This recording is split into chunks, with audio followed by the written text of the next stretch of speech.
Hello everyone, welcome back to my channel. आज हम लोग एमपी के मोस्ट इम्पॉर्टेंट जीके की बात करने वाले हैं, जो कि आपके एग्ज़ाम में पूछा जाता है आप लोगों से। एमपी की जीके या करंट अफेयर्स। तो अभी जो नेक्स्ट वीडियो रहने वाली है वो करंट अफेयर्स की है। अभी हम एमपी के जीके देखेंगे जो बेसिक है बिल्कुल, जहाँ से क्वेश्चन आपसे पूछे जाते हैं। तो मध्य प्रदेश है, जिसे भारत का हृदय भी कहा जाता है, भारत के मध्य में स्थित है, ये सभी जानते हैं। इसका जो क्षेत्रफल है वो 308252 वर्ग किलोमीटर है, जो इसे भारत का दूसरा सबसे बड़ा राज्य बनाता है। कमेंट सेक्शन में आप लोग कमेंट करके बताएंगे कि फर्स्ट नंबर पे और थर्ड नंबर पे कौन सा स्टेट है क्षेत्रफल के हिसाब से। उसके बाद है हमारा, उसके बाद आपसे पूछा गया है यह उत्तर प्रदेश, उत्तर में उत्तर प्रदेश, पूर्व में छत्तीसगढ़, दक्षिण में महाराष्ट्र, पश्चिम में गुजरात और उत्तर पश्चिम में राजस्थान से घिरा हुआ है। और ये क्वेश्चन पूछा गया था लास्ट ईयर, आई थिंक उत्तर की साइड से पूछा गया था कि उत्तर से कहाँ कौन से स्टेट से अटैच्ड है, तो ये आपको पता होना चाहिए। अब हम इसकी ऐतिहासिक पृष्ठभूमि की बात करें तो इसका जो गठन है वो 1 नवंबर 1956 को हुआ था। पहले जो ये क्षेत्र है मध्य प्रांत और बरार मध्य भारत मध्य प्रदेश और भोपाल राज्य से मिलकर बना था। और 1 नवंबर 2000 को छत्तीसगढ़ राज्य के गठन के बाद मध्य प्रदेश का वर्तमान स्वरूप अस्तित्व में आया।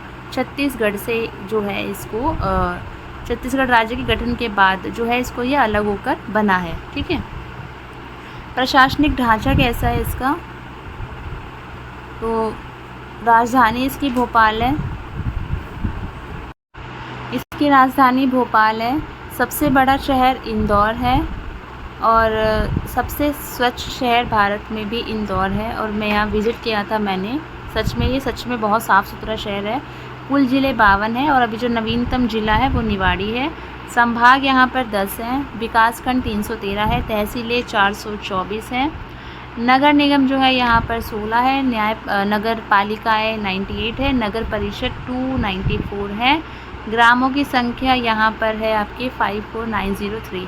जनसंख्या और जनसंख्या की अगर हम बात करें तो 2011 की जनगणना के अनुसार मध्य प्रदेश की जनसंख्या 726268009 थी। राज्य का जनसंख्या घनत्व 236 व्यक्ति प्रति वर्ग किलोमीटर है। भोपाल जिले में सर्वाधिक जन घनत्व 855 व्यक्ति प्रति वर्ग किलोमीटर और डिंडोरी जिले में सबसे कम 94 व्यक्ति प्रति वर्ग किलोमीटर है। सबसे ज़्यादा और सबसे कम वाला भी आपको लर्न करना है। अब है प्राकृतिक संसाधन और वन्य जीवन।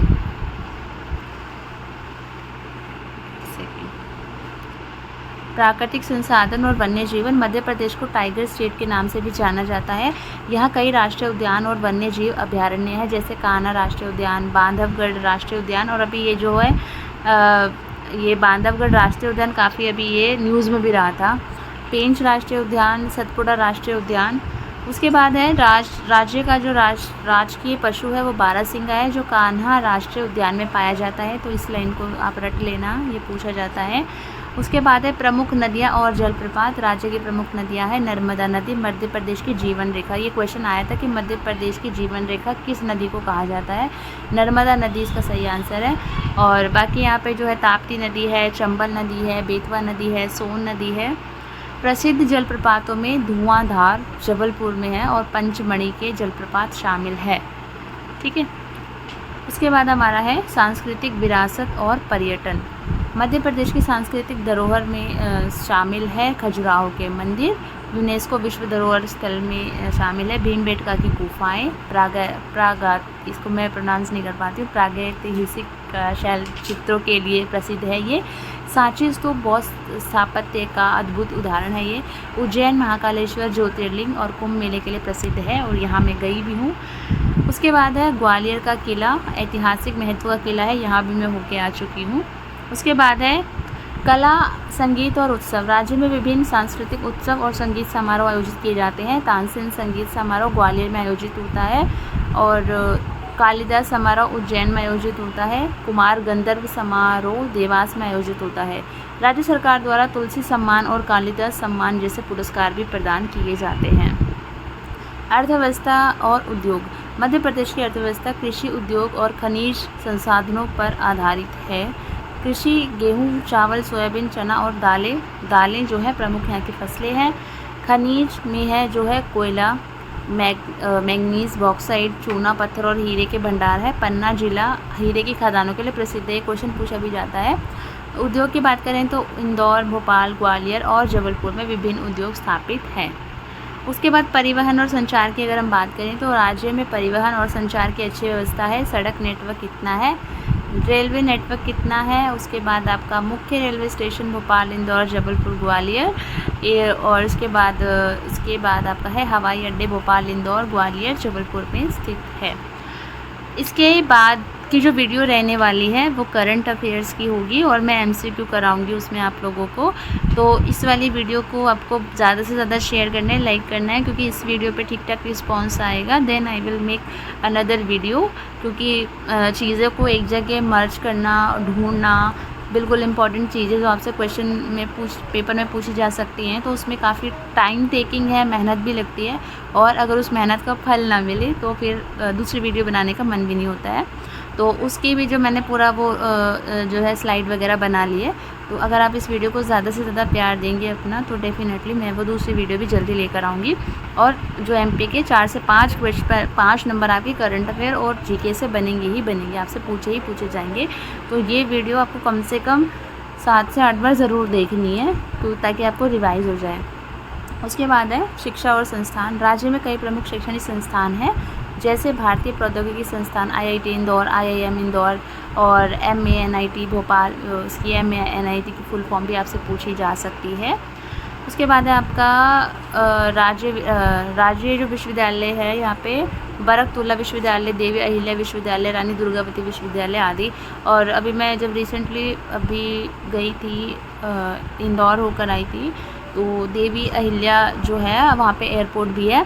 और आप लोगों में से कई लोगों ने अहिल्या जो देवी अहिल्या हैं इनके बारे में पढ़ा हुआ होगा और इनका वो है क्या बोलते हैं म्यूज़ियम भी उधर बना हुआ है। और मुझे काफ़ी चीज़ें इनके बारे में पता चली, मतलब इन्होंने बहुत काम किया है, बहुत ज़्यादा काम किया है। और जो लेबर क्लास होती हैं उनके लिए उन्होंने बहुत काम किया है, बहुत लोगों को रोज़गार दिया है। और हमारे जो काफ़ी सारे जो हिंदू धार्मिक स्थल हैं उनके लिए इन्होंने बहुत काम किया है। केदारनाथ के लिए भी इन्होंने काफ़ी काम किया है जो केदारनाथ जी का मंदिर है, ठीक है। तो इनके बारे में पढ़िएगा ज़रूर। और जो मुझे लगता है जिनके बारे में पढ़ा जाना चाहिए, जो इंस्पायरिंग पर्सनैलिटी होती है उनके बारे में आपको पढ़ना ज़रूर चाहिए। और काफ़ी इनका जो मतलब जो कहते हैं व्यक्तित्व है मतलब काफ़ी इंस्पिरेशनल है। इतना इनकी लाइफ में कुछ हुआ है, बहुत कुछ हुआ। और जो इनके हस्बैंड है वो भी इनका साथ छोड़ जाते हैं। और ऐसे में भी अपने आप को स्टेबल रखना मेंटली हर तरीके से और किस तरीके से उन्होंने काम किया। तो प्लीज़ आप लोग पढ़ना ज़रूर, ये मैं इसलिए बता रही हूँ ताकि आप लोग पढ़ें उनको। तो पढ़िएगा ज़रूर इनके बारे में। काफ़ी स्ट्रॉन्ग लेडी रही है। उसके बाद न्यायपालिका की अगर मैं बात करूँ तो मध्य प्रदेश उच्च न्यायालय जबलपुर में स्थित है जिसकी खंडपीठ इंदौर और ग्वालियर में है। प्रमुख पर्यटन स्थल की अगर मैं बात करूँ तो पंचमढ़ी एकमात्र हिल स्टेशन है MP में। और लास्ट ईयर मैं यहाँ जाने वाली थी स्कूल की तरफ से, बट एंड टाइम पे सर्कुलर ही कैंसिल हो गया। मतलब मुझे बहुत मन था इधर जाने का लेकिन कैंसिल हो गया तो मैं ये देख नहीं पाई। बाकी आप लोगों में से कोई पंचमढ़ी से है या देखा है, कोई गया तो प्लीज़ यार कमेंट सेक्शन में ज़रूर शेयर करना अपना एक्सपीरियंस, ठीक है। तो अगर आपसे पूछा जाए कि मध्य प्रदेश में एकमात्र हिल स्टेशन कौन सा है तो आपको पंचमढ़ी टिक करना है। ओरछा ऐतिहासिक मंदिर और महलों के लिए जो है प्रसिद्ध है। उसके बाद अगर हम बात करें मांडू प्राचीन किलों और महलों का शहर है। महेश्वर नर्मदा नदी के किनारे स्थित धार्मिक स्थल। अमरकंटक नर्मदा नदी का उद्गम स्थल। रोचक तथ्य की अगर मैं बात करूं तो मध्य प्रदेश को भारत का हृदय भी कहा जाता है। राज्य में भारत की एकमात्र हीरे की खदान पन्ना में स्थित है। उज्जैन में हर 12 वर्षों में कुंभ मेला आयोजित होता है। भोपाल शहर का इतिहास बेगमों के शासन से जुड़ा है जो 100 वर्षों से अधिक समय तक चला। तो ये हमारी आज की वीडियो थी और मैं कम से कम सोच रही हूँ कि एटलीस्ट 5 वीडियोस आपकी MP GK और करंट अफेयर से रिलेटेड ज़रूर हो, क्योंकि 4-5 क्वेश्चन है तो कुछ भी पूछा जा सकता है, ठीक है। तो ये है, तो आप लोग इस वीडियो को शेयर करना, ठीक है। अच्छा खासा रिस्पॉन्स देना। आपका कोई डाउट है तो कमेंट सेक्शन में कमेंट करके ज़रूर बता देना। वीडियो कैसी लगी ये भी बता देना। हेल्पफुल रहे या ना रहे ये तो खैर एग्ज़ाम के बाद ही बताओगे। So thank you so much everyone, thank you.